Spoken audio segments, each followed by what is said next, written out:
வணக்கம் மாணவர்களே. Jain university diploma மாணவர்களுக்காக வருகிற ஜூன் மாதம் 2, 3, 4 ஆகிய தேதிகளில் ஒரு மாதிரி தேர்வு மாக் டெஸ்ட் அறிவித்திருக்கின்றார்கள். இதை பற்றிய அறிவிப்பு உங்களுக்கு மெயிலில் வந்திருக்கும். நீங்கள் யூனிவர்சிட்டிக்கு கொடுத்திருக்கிற மெயிலை செக் செய்தால் அந்த அறிவிப்பு வந்திருக்கும். அந்த மெயில் இவ்வாறு இருக்கும். டியர் என்று உங்களுடைய பெயர் இருக்கும். Greeting from Center for Skills, Jain deemed to be University. The mock test for the course Certified Skill Diploma in Yoga for Human Excellence will be available between 9 AM to 11 PM. அதாவது காலை 9 மணிலிருந்து இரவு 11 மணி வரையிலும் June மாதம் 2ஆம் தேதி, 3ஆம் தேதி, 4ஆம் தேதி ஆகிய தேதிகளில் நீங்கள் தேர்வு எழுதலாம். ஆனால் உங்கள் மண்டலத்திற்கு கொடுக்கப்பட்ட அந்த குறிப்பிட்ட தேதியில் மட்டும் நீங்கள் பயிற்சி தேர்வினை எழுதலாம். இதில் 2 லிங்க் கொடுத்துருப்பாங்க. ஒன்று மேனுவல், எப்படி தேர்வு எழுதுவது என்பதற்கான ஒரு மேனுவல் ஒன்று. இன்னொன்று அசஸ்மெண்ட் போர்ட்டல். எந்த போர்ட்டலில் நீங்கள் தேர்வு எழுத வேண்டும் என்று அந்த போர்ட்டலினுடைய URL, அதாவது அந்த அட்ரஸ் கொடுத்துருப்பாங்க. இதை நீங்கள் கிளிக் செய்தால் அந்த போர்ட்டலில் போய் தேர்வு எழுதலாம். ஒவ்வொரு மாணவர்களுக்கும் ஸ்டூடெண்ட் USN நம்பர் ஒன்று கொடுத்துருப்பாங்க. யூனிக் ஸ்டூடெண்ட் நம்பர், அந்த USN நம்பர் கொடுத்துருப்பாங்க. அதே மாதிரி பாஸ்வேர்டு கொடுத்துருப்பாங்க. இதை நீங்கள் குறித்து வைத்துக்கொள்ள வேண்டும். இந்த நம்பர் தான் உங்களுக்கு ஃபைனல் எக்ஸாமுக்கும் பயன்படும். சிலருக்கு மெயில் அட்ரஸ் தவறாக இருந்தாலும் அல்லது மெயில் எனக்கு வரவில்லை என்று நீங்கள் கருதினால் கவலைப்பட வேண்டாம். நீங்கள் சார்ந்திருக்கக்கூடிய ஸ்டடி சென்டரை நீங்கள் காண்டாக்ட் செய்து உங்களுக்குரிய USN நம்பரையும் பாஸ்வேர்டையும் பெற்றுக்கொள்ளுங்கள். உங்கள் மண்டலத்திற்கு அல்லது ஸ்டடி சென்டருக்கு உங்களுக்குரிய USN நம்பரும் பாஸ்வேர்டும் அனுப்பியிருப்பார்கள். இப்போது இந்த அசஸ்மெண்ட் மேனுவலை நம்ம கிளிக் செய்து எப்படி இந்த தேர்வு எழுதுவது என்பதை பற்றி பார்க்க போகிறோம். ஆன்லைன் MCQ எக்ஸாம் மேனுவல் என்ற இந்த டாக்குமெண்ட் ஒன்று ஓப்பன் ஆகும். இவற்றில் எப்படி நீங்கள் தேர்வு எழுத வேண்டும் என்ற விவரமாக கொடுத்திருப்பார்கள். முதல்ல இந்த லாகின் பேஜ் நீங்கள் கிளிக் செய்தவுடன் இந்த லாகின் பேஜ் வரும். இப்போ அந்த லாகின் பேஜ் இருக்குது பாருங்கள். இதில் உங்களுடைய ஸ்டூடெண்ட் நம்பரை கொடுத்துட்றோம், USN நம்பரை கொடுத்துட்றோம்.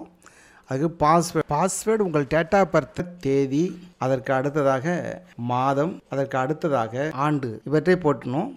நீங்கள் அடுத்தது சரியாக இருக்கிறதா என்பதை சரிபார்ப்பதற்கு இந்த இடத்துல ஒரு கண் மாதிரியான ஒன்று இருக்கு இல்லையா, இதை நீங்கள் கிளிக் பண்ணிங்க அப்படின்னா இந்த அடுத்த தேதி, அதாவது 14/5/1970 அப்படிங்கிறது பாஸ்வேர்டு நான் அடிச்சிருக்கேன், அது கரெக்டாக இருக்குது. இதை முடிச்சிட்டிங்க அப்படின்னா அது கீழே இந்த கேப்சிகாவை நீங்கள் டைப் பண்ணணும். லாகின் பண்ணிங்க அப்படின்னா இதில் ஆன்லைன் எக்ஸாமுக்கான இன்ஸ்ட்ரக்ஷன் கொடுத்துருப்பாங்க.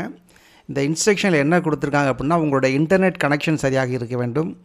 நீங்கள் மற்ற ப்ரோக்ராம்களை, அதாவது இமெயில், வாட்ஸ்அப் போன்ற மற்ற ப்ரோக்ராம்களை எல்லாத்தையும், அந்த ஆப்பெல்லாம் நீங்கள் க்ளோஸ் பண்ணிக்கணும். இதை படித்துவிட்டு ஏற்றுக்கொள்வதற்கு அடையாளமாக read and understand the instruction அப்படிங்கிறத கிளிக் பண்ணிவிட்டு ஸ்டார்ட் எக்ஸாம்ங்கிறத நீங்கள் கிளிக் செய்ய வேண்டும். கிளிக் செய்தால் உங்களுடைய எக்ஸாமை பற்றிய விவரங்கள், உங்களுடைய பெயரெல்லாம் சரியாக இருக்கிறதான்னு பாருங்கள். பெயர் சரியாக இருந்தால்தான் அது உங்களுடைய பக்கம் என்பதை புரிந்து கொள்ள முடியும். அதற்கு அடுத்ததாக நீங்கள் பார்த்தீங்க அப்படின்னா MCQ எக்ஸாம் பேஜ் வரும். MCQ எக்ஸாம் நடக்கக்கூடிய பேஜ். இதில் 2 பகுதி இருக்கும். இது கொஸ்டினுக்கான பகுதி, இது கொஸ்டின் பேலட் என்ற ஒரு பகுதி. இப்போ இதில் ஒரு 50 கொஸ்டின் இருக்குது அப்படின்னா அந்த 50 கொஸ்டின் நம்பர் இதில் இருக்கும். நீங்கள் எந்த நம்பரை கிளிக் பண்ணுறீங்களோ அதற்குரிய கொஸ்டின் இங்கே வரும். உதாரணம் 1வது கொஸ்டின்னா இங்கே வரும். இப்போ நீங்கள் கிளிக் செய்யக்கூடிய வினாக்கள் இங்கே வரும். நீங்கள் ஒவ்வொரு வினாவாக கிளிக் செய்து நீங்கள் விடையளிக்கலாம். நீங்கள் விடையளித்து விட்டால் அந்த கொஸ்டின் பச்சை நிறமாக இருக்கும். விடை அளிக்காதவை இப்படி கருப்பு நிறமாக இருக்கும். நீங்கள் வரிசைப்படி தான் நீங்கள் விடையளிக்க வேண்டும் என்றல்ல, எந்த கொஸ்டினை வேண்டுமானாலும் கிளிக் செய்து நீங்கள் விடையளிக்கலாம். ஒரு வினாவிற்கு நீங்கள் சரியாக தெரியலை அப்படின்னா நீங்கள் அடுத்த வினாவுக்கு போகலாம். தெரியாத வினாவிற்கு பிறகு அந்த எழுதாத வினாவை நீங்கள் கிளிக் செய்து விடையளிக்கலாம். மொத்தமாக எல்லா வினாக்களுமே விடையளிக்கப்பட்டதற்கு அடையாளமாக பச்சை நிறமாக வருகிறதா என்பதை பார்த்து கொள்ளுங்கள். அடுத்தது கம்ப்ளீட் என்று கிளிக் செய்து தேர்வை முடிக்கலாம். அப்போது நீங்கள் எத்தனை வினாக்கள் இருக்கிறது, எத்தனை வினாவிற்கு விடையளித்திருக்கிறீர்கள், எத்தனை வினாக்கள் இன்னும் விடையளிக்காமல் விட்டிருக்கிறீர்கள் என்பதை இதை பார்க்கலாம்.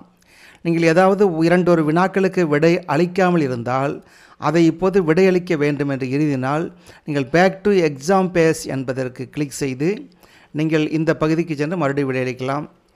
மொத்தமாக எல்லாவற்றையும் விடையளித்த பிறகு ஃபினிஷ் எக்ஸாம் என்பதை கிளிக் செய்ய வேண்டும். இப்போது எக்ஸாம் முடிந்துவிட்டது. நீங்கள் ஒரு முறை ஃபினிஷ் எக்ஸாம் என்பதை கிளிக் செய்துவிட்டால் மீண்டும் உங்களால் விடையளிக்க முடியாது என்பதை தெரிந்து கொள்ளுங்கள். இதை முடித்த பிறகு எக்ஸாம் சப்மிட்டட் சக்ஸஸ்ஃபுல்லி என்ற இந்த சிம்பல் உங்களுக்கு வருகிறதா என்று பாருங்கள். அப்போது தான் நீங்கள் விடை அளித்திருக்கிறீர்கள் என்று அர்த்தம். சிலருக்கு நெட்டு பிரச்சனையினால் இப்படி ஒரு சிம்பல் வரல என்றால் நீங்கள் இன்னும் உங்களுடைய எக்ஸாம் சப்மிட் செய்யப்படவில்லை என்பதை புரிந்து கொள்ளுங்கள். மீண்டும் நீங்கள் எழுத வேண்டியிருக்கும். இப்போது நீங்கள் எழுதக்கூடியது பயிற்சி வினாக்கள் தான். ஏனென்றால் நீங்கள் இறுதித் தேர்வை சரியாக எழுதுவதற்கான ஒரு பயிற்சிக்கான வினாக்கள் தான். ஆகவே இவற்றை சிறப்பாக செய்யுங்கள். இறுதித் தேர்வு ஜூன் மாதம் 14, 15 ஆகிய தேதிகளில் நடத்தப்படும் என்று யூனிவர்சிட்டி அறிவித்திருக்கிறது. அதை பற்றிய முறையான அறிவிப்புகள் உங்களுக்கு பிறகு தரப்படும். வாழ்க வளமுடன்.